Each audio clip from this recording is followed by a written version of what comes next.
नोंथांमोननि चेनेलनि गेजेरजों जे फोरमायहरनो सानदों आरो गासिबो रायजो राजानिसिम नोंथांमोननि चेनेलनि गेजेरजों बेलासिनि गाहाम हामलायथिहरनायखौ जासिहरबाय। दिनै जोङो कुचुगावनि प्लेग्राउन्डआव R&D फिल्डआवहाय मोनसे हाबाफारि लानाय जादों। बे हाबाफारियानो जाहैबाय गसाइगाव डिस्ट्रिक्ट स्पर्ट्स एसोसिएशननि बी डिभिजननि फुटबल लीग कुचुगाव जन कुचुगाव आन्चलिक स्पर्ट्स एसोसिएशननि बानजायनायाव बी डिभिजननि फुटबल लीग बे लीगखौ दिनैहाय जोङो ओपनिं सेरेमनि हाबाफारि लानाय जादों आरो बे ओपनिं सेरेमनि हाबाफारियाव जोङो गोबां आलासि हांख्रायनानै लाबोदों। आलासि बिथांमोननि जोङो माखासे गोबां बिबुंथिखौबो जोङो लाखिबाय। बे हाबाफारियाव जोंहा गाहाय आलासि हिसाबै जोंनि कुचुगाव ओनसोलनिनो समाज सिबियारि आरो मोनसे समनि बर'नि आफादाव नेतृत्व होबोनाय मानगोनां नबय बसुमतारी सारखौनो जोङो गाहाय आलासि हिसाबै बिथांखौ हांख्रायनानै लाबोदों।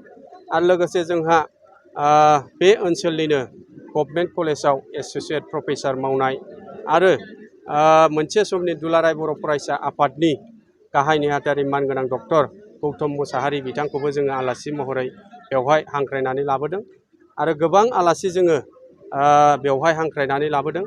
दा जोंहा जे फुटबल बी डिभिजन लीग बेखौ जोङो थांनाय बोसोरनिफ्राय जोङो बेवहाय आराम्भ' खालामदों। दा कुचुगाव आन्चलिक स्पर्ट्स एसोसिएशननि बानजायनायाव बियो नैथि खेब हाबाफारि आरो बेवहाय जोंहा 35 टीम दङ। बे 35 टीमनि गेजेराव जोङो कुचुगाव जन हिसाबै जोङो बे फुटबल बादायलायनायखौ होदों हाबाफारिखौ। दा बेवहाय दिनैहाय जोंहा सुदेमपुरिजों कुचुगाव ओनसोलनि गेजेराव जोंहा गिबि खेब जे फुटबल बादायलायनाय बे बादायलायनाया जागोन।